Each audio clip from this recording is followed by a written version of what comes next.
Assalamualaikum warahmatullahi wabarakatuh. Kita belajar lagi terkait dengan sistem persamaan linear. Jadi minggu ini kita akan membahas bagaimana sistem persamaan linear ini kita terapkan dalam beberapa yang berkaitan dengan ekonomi. Nah, tentu kita akan belajar bagaimana memecahkan solusi sistem persamaan. Nanti kita akan lihat dengan metode substitusi, metode penjumlahan. Nah, metode penjumlahan ini nanti sebenarnya tidak hanya menjumlahkan, tapi bisa metode pengurangan yang kadang disebut sebagai metode eliminasi. Aplikasinya akan kita terapkan nanti dalam konteks break-even analysis ataupun analisis titik impas, kemudian keseimbangan pasar, kemudian yang terakhir nanti bagaimana dampak kebijakan pemerintah seperti misalnya pajak dan subsidi terhadap keseimbangan pasar. Nah, sistem persamaan linear kalau kita lihat secara umum bentuk persamaannya seperti ini. Ada konstanta A1, B1, C1, A2, B2, C2.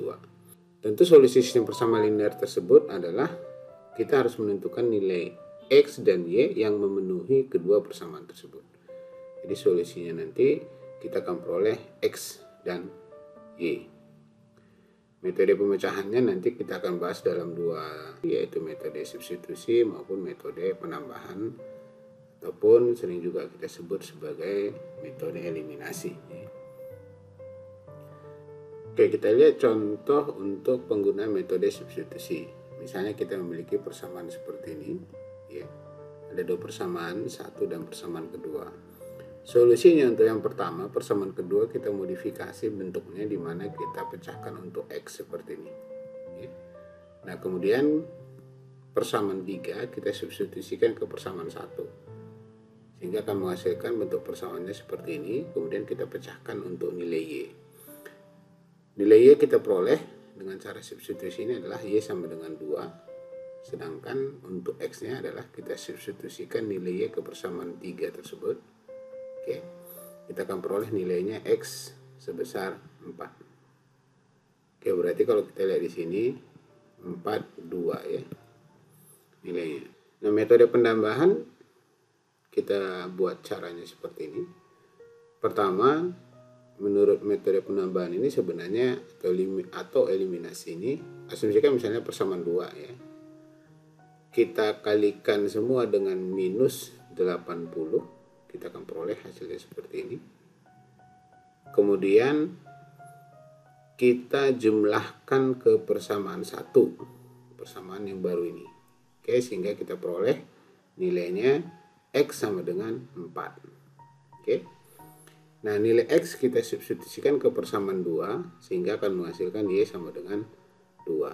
Nah, kedua metode ini terlihat menghasilkan nilai yang sama, di mana kita peroleh nilai X sama dengan 4 dan Y sama dengan 2. Oke. Baik, sekarang kita lihat contoh terapannya di dalam ilmu ekonomi. Jadi kita lihat salah satunya adalah di dalam konteks analisis titik impas ataupun yang sering kita kenal dengan break-even analysis. Secara umum perusahaan itu bisa dikatakan untung atau rugi tergantung daripada berapa besar yang dia keluarkan biaya dan berapa besar yang dia terima dari penerimaan. Nah, kalau kita formulakan dia secara sederhana seperti ini. Tentu kondisi ini bisa kalau kita lihat revenue-nya lebih besar dari, katakan misalnya R-nya lebih besar dari cost, maka ini kondisinya biasanya profit positif ya. Dan juga kondisi di mana revenue-nya lebih kecil dibanding cost-nya, berarti biayanya lebih besar, berarti keuntungannya adalah negatif. Tapi ada di kondisi di mana revenue sama dengan cost. Nah, ini yang kita sebut sebagai break even ya. Jadi break even itu suatu kondisi di mana keuntungannya sama dengan 0 dan R atau R sama dengan C.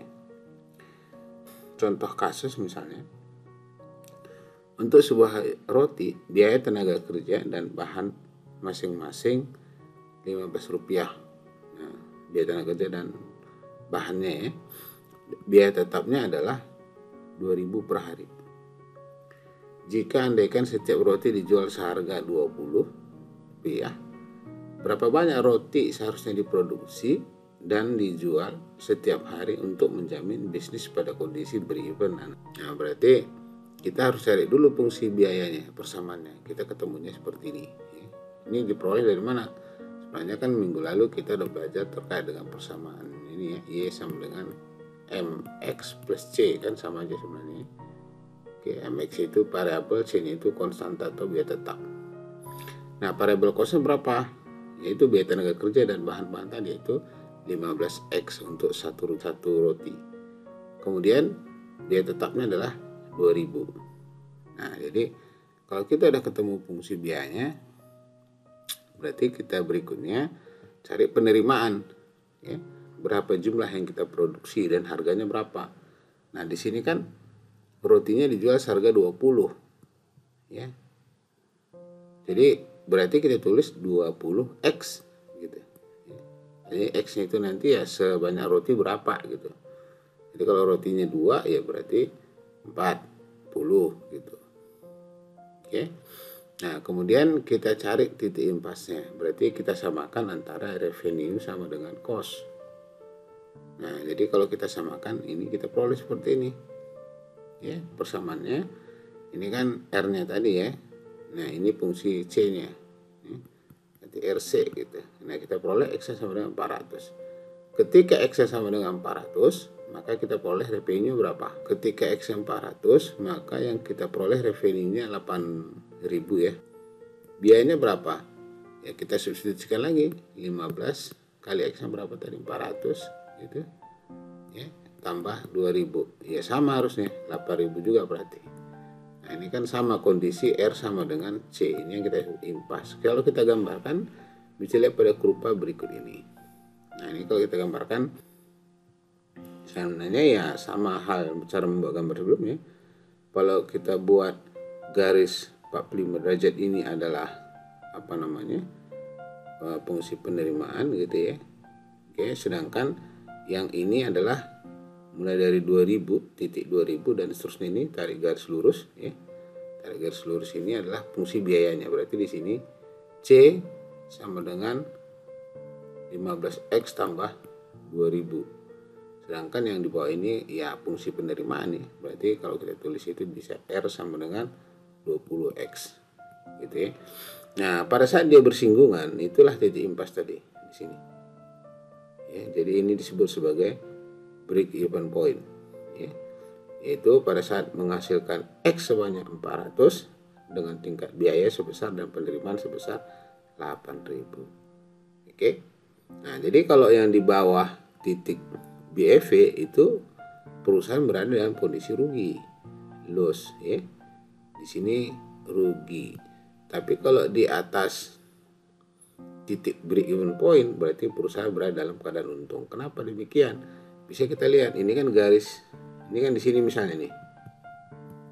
Nah, ini kita tarik garis ini ya. Nah, itu kalau kita lihat biaya yang kita keluarkan, revenue kita dapat segini kan. Oke, nggak kelihatan, saya ganti itu ya. Nah, ini misalnya di titik ini, di titik kita hasilkan 200 misalnya, berarti yang kita dapat itu biayanya sebesar berapa? Ini adalah revenue-nya, ini adalah biayanya kan. Nah, berarti kita ada rugi sebesar arsiran yang ini gitu. Beda kalau misalnya kita kondisinya di atas titik dari break-even point, misalnya di sini. Nah, ini kita tarik garis. Oke, saya ganti lagi warnanya, warna merah. Nah, misalnya gini nih. Nah, ini kan, andai kan kita hasilkan produksinya sebesar inilah, sekitar 7.000 misalnya. Berarti ini kita tarik, ini adalah, garis ini adalah biayanya sebesar berapa ini ya, sekitar 12 ribuan di atas, sedangkan penerimanya di sini. Nah, lebih tinggi kan? Berarti dia R-nya lebih besar dibanding dengan C. Ini yang kita sebut sebagai profitnya adalah positif. Oke. Ya. Mudah-mudahan bisa dipahami ya. Nah, berikutnya kita lihat lagi contoh kasus untuk keseimbangan pasar. Ya. Keseimbangan pasar itu kan biasanya namanya seimbang, yaitu menyamakan atau titik perpotongan antara supply dengan demand. Ya. Secara umum begini, ini supply-nya, ini demand-nya gitu ya. Oke. Nah, titik yang kita sebut sebagai equilibrium di sini disebut sebagai self equilibrium. Ya. Self equilibrium. Ini saya bahas sedikit istilah-istilahnya aja ya. Ada yang sebut orang sebagai equilibrium saja, ya. Ada yang menyebut self equilibrium, oke. Nah, kalau kita misalnya lihat di sini satu kurva ya, misalnya ini demand gitu ya. Ini kan garis demand ya. Jadi demandnya di sini misalnya ini Q1, ini kan supply-nya di sini. Ya. Berarti di sini ada ya kita sering sebut adalah bahasa Indonesianya kelebihan permintaan atau excess demand. Istilah lain kita sebut juga dengan shortage ya. Shortage. Oke. Nah, beda kalau misalnya di sini lagi. Ini kan garis demand nih, kurva demand. Demandnya Q1 gitu ya. Tapi pada harga P2 di sini orang tawarkan sebanyak ini gitu. Berarti ada excess supply, kelebihan penawaran gitu ya. Nah, di dalam kelebihan penawaran ada juga yang disebut orang sebagai surplus gitu ya. Belajar lebih dalam, ikut kita lihat lagi apa yang kita sebut sebagai keseimbangan pasar. Nah, apa yang kita sebut sebagai keseimbangan? Jumlah yang diminta sama dengan jumlah yang ditawarkan. Nah, itu berada pada titik di sini. Titik merah ini itu adalah harga keseimbangannya kita simbol P bintang, sedangkan jumlah keseimbangannya adalah I bintang pada saat harga di sini. Dalam kenyataannya, kadang supply maupun demand itu tidak sama. Contoh kasus misalnya kalau pada saat ya, ini ditawarkan di sini, ini jumlah yang ditawarkan, oke. Sedangkan pada tingkat harga yang di sini katakan P1 ya, jumlah yang diminta sebanyak ini. Nah, berarti di sini kita lihat terdapat excess demand, yaitu ditawarkan Q1 sementara yang diminta Q2. Jadi excess demand-nya ada ya, Q2 dikurang Q1. Ini yang kita sebut sebagai excess demand. Karena tidak dipungkiri selain excess demand, karena juga bisa terjadi excess supply. Contoh kasus kalau kita lihat di kurva yang sama ini. Nah, ini pada tingkat P2 misalnya di sini ya, jumlah yang diminta titik ini kan, kalau kita gambar garisnya adalah Q1 yang jumlah diminta. Lihat titik di sini, berarti ini adalah yang diminta. Ini kan kurva demand ya. Ini jumlah yang diminta pada tingkat harga P2. Berarti yang ditawarkan itu lebih besar ya. Makanya di sini kita tulis excess supply. Seperti itu ya. Jadi jangan bingung melihat kurvanya digabung seperti ini ya. Tinggal dilihat titiknya mana yang kita baca pada tingkat harga yang sama gitu. Jadi keseimbangan itu terjadi apabila jumlah yang diminta sama dengan jumlah yang ditawarkan. Jadi simbolnya nanti kalau kita tulis seperti ini, equilibrium dalam kurung Q bintang, P bintang. Oke. P bintang itu disebut sebagai harga keseimbangan, Q bintangnya jumlah keseimbangan. Nah, pada harga dan jumlah keseimbangan dapat secara matematik kita tulis seperti ini. Nah, konsep keseimbangan ini menunjukkan bahwasanya pasar efisien karena tidak ada gangguan internal maupun eksternal ataupun intervensi dari pemerintah. Nah, ketika tidak ada intervensi seperti ini atau mekanisme pasar bekerja, surplus konsumen diperoleh, sedangkan yang ini adalah surplus produsen. Surplus produsen itu di bawah harga keseimbangan di atas supply, sedangkan surplus konsumen di atas harga keseimbangan di bawah demand. Nah, untuk surplus konsumen dan produsen itu nanti kita akan bahas di materi topik lain. Berikutnya kita akan lihat bagaimana dampak kebijakan fiskal terhadap keseimbangan pasar. Oke. Pajak dia bersifat memaksa yang dipungut oleh pemerintah, misalnya pajak penghasilan, pajak pertambahan nilai ataupun ad valorem tax, ya.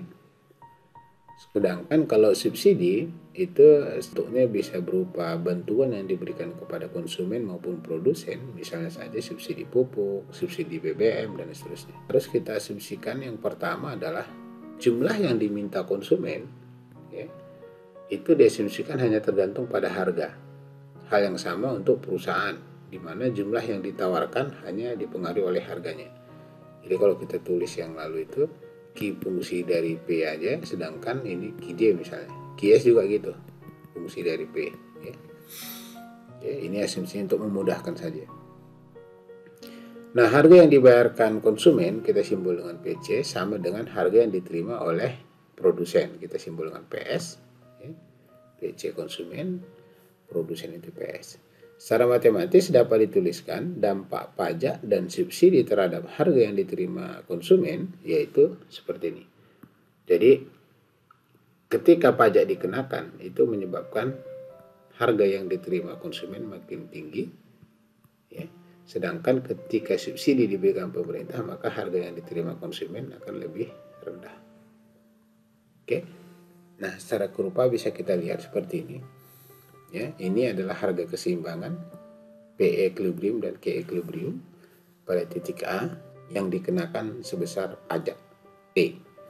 Nah, jadi kalau kita kenakan pajak maka penawaran akan turun, ya, akan menyebabkan harga akan naik. Berarti harga yang diterima konsumen itu akan lebih besar, yaitu sebesar PT. PT itu maksudnya price yang dikenakan pajak, sedangkan jumlah yang ditawarkan itu sebesar I1. Nah, kemudian kalau misalnya dikenakan subsidi, nah itu kurvanya bergeser ke kanan, kurva supply, yaitu pada titik C di sini. Oke.